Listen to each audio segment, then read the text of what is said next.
రాష్ట్రంలో ఒక అరాచకమైనటువంటి పరిపాలన సాగుతుంది అని అనడానికి ఇది ఒక పరాకాష్ఠ. ఎందుకనంటే జగన్మోహన్ రెడ్డి గారి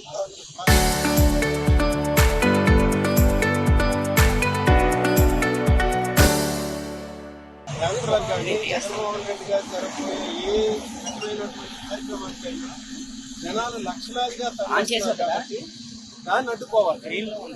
జగన్మోహన్ రెడ్డి గారు రేపు పొద్దున్న పాదయాత్ర చేయకూడదు. జగన్మోహన్ రెడ్డి గారు రాష్ట్రంలో ఎక్కడ తిరగకూడదు. తిరిగితే లక్షల మంది జనాలు వస్తున్నారు. ఉండాలని చెప్పేసి ఆ కార్యక్రమాన్ని అడ్డుకోవాలని చెప్పేసి అక్రమ కేసులు బనాయించి రాష్ట్రంలో ఎక్కడా లేనటువంటి విధంగా, ఇప్పటి వరకు జరగనటువంటి విధంగా, ఇప్పటి వరకు చరిత్రలో జరగనటువంటి విధంగా అక్రమ కేసులు బనాయించి ఈరోజు మమ్మల్ని ఎన్నో ఇబ్బందులు పెడుతున్నారు. మేము లీగల్ గా ఏది జరిగిందేంటి ఆ రోజు నేను చెప్పాను, ఒక జరగనటువంటి కేసు, జరగనటువంటి ఇన్సిడెంట్, ఆ రోజు ఏమీ జరగలేదు. ఆ జరగని ఇన్సిడెంట్ పట్టుకొని ఏదో జరిగిపోయినట్టుగా ఎస్ఐ గారు మేడం, ప్రవళిక మేడం అనే ఎస్ఐ గారిని పెట్టి ఆవిడ్ని బలిపశువం చేసి ఈరోజు మా మీద కక్ష సాధిస్తున్నారు. జగన్మోహన్ రెడ్డి గారిని బదనాం చేసే కార్యక్రమం చేస్తున్నారు. నేను ముందు నుంచి చెప్తున్నాను. ఇప్పుడు మేము ఒక లీగల్ ప్రాసెస్ లో వెళ్తున్నాం. గత 10 రోజుల నుండి కూడా ఎందుకు హైకోర్టు ఆశ్రయించాం. ఎంతో మంది చదువుకున్నటువంటి విద్యార్థులు ఉన్నారు, అందులో ఎంతో మంది ఉద్యోగాలు చేస్తున్న వాళ్ళు ఉన్నారు. వాళ్ళని ప్రొటెక్ట్ చేయాలనే ఉద్దేశంతో మేము హైకోర్టుకు వెళ్ళాం. అయితే కోర్టులో ఇంకా మాకు అది పెండింగ్ ఉంటుండగా వీళ్ళలో పోలీసులు ఏంటంటే ఆంధ్రవలస నియోజకవర్గంలో ప్రతిరోజు మహిళల్ని, విద్యార్థుల్ని, యువకులను అందరినీ తీసుకెళ్ళడం, మా క్యాడర్ని తీసుకెళ్లి అరెస్ట్ చేయడం, ఇల్లీగల్ గా అరెస్ట్ చేయడం. ఈ రోజు దాదాపు ఆంధ్రవలస నియోజకవర్గానికి సంబంధించి ఒక 50 నుండి 60 మంది క్యాడర్ ఎక్కడున్నారో తెలియనటువంటి పరిస్థితిలో ఉన్నారు. పోలీసులు తీసుకెళ్లారు, అబ్స్కాండింగ్ లో ఉంచుతున్నారు, తీసుకెళ్లి ఎక్కడ వాళ్ళని పెడుతున్నారో తెలియదు.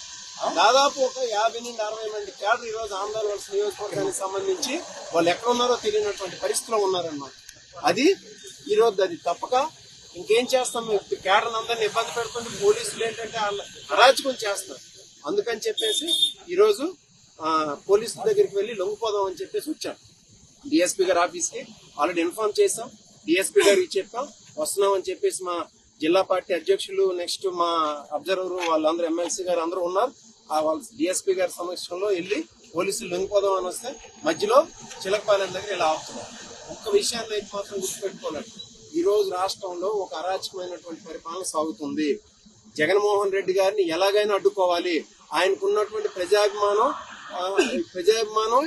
తగ్గించలేరు కాబట్టి ఎలా అయినా సరే ఆయన్ని ప్రజల్లో ఒక లేనిపోని ఇన్సిడెంట్లు పెట్టేసి, మన దేవరపల్లి ఏం జరిగిందండి, ఒక దేవుడు బొమ్మను తీసుకొచ్చి, ఒక దేవుడు బొమ్మను వాళ్ళే కింద పడేసి ఆ ఇన్సిడెంట్ తీసుకొచ్చి చూపిస్తుంది.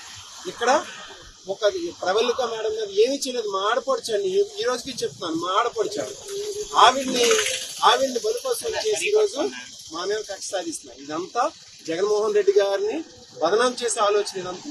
కానీ నేను చెప్తున్నాం, మేము ఎవరం కూడా వెనక్కి తగ్గిపోయిన వాళ్ళం కాదు. మేము జగన్మోహన్ రెడ్డి గారి శిష్యులు. జగన్మోహన్ రెడ్డి గారి కోసం ఏమైనా చేయడానికి రెడీగా ఉన్నవాళ్ళం. కాబట్టి మాకు ఏమి ఇలాంటి కేసులు కానీ ఇవేం బెదిరించలేవు. పోలీసులు ఎంత దారుణంగా ఈ 10 రోజులు ప్రవర్తించారనేది వాళ్ళతో పెట్టిందే తప్పుడు కేసు.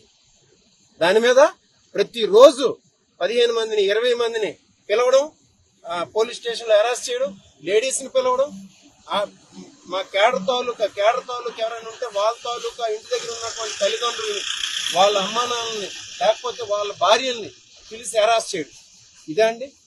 ఇదే పోలీస్ సంస్కృతి ఇక్కడ ఉన్నది. ఇదంతా చేయిస్తుందంతా నారా లోకేష్ గారి ఆధ్వర్యంలో జరుగుతుంది. ఇదంతా ఇంకంత మించేం లేదు. ఇక్కడ ఉన్నటువంటి కోన రవికుమార్ ఉన్నారు, ఈయన లేదు, ఇందులో ఏముంటది. ఈయన ఏంటంటే నారా లోకేష్ గారు చెప్పారు ఈరోజు దొరికింది అవకాశం అని 10 పేర్లు ఇస్తున్నాడు ఆయన.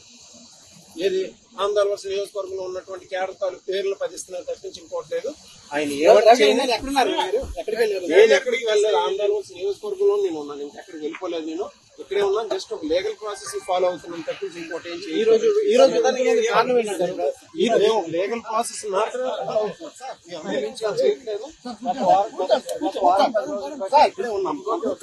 నేను యాక్చువల్ గా డిఎస్పీ గారి దగ్గరికి వెళ్ళి అక్కడ సరెండర్ అవుదామని వస్తే ఇక్కడ ఇచ్చిన దగ్గరికి లడ్డేసి బలవంతంగా నువ్వు తీసుకెళ్తున్నాను.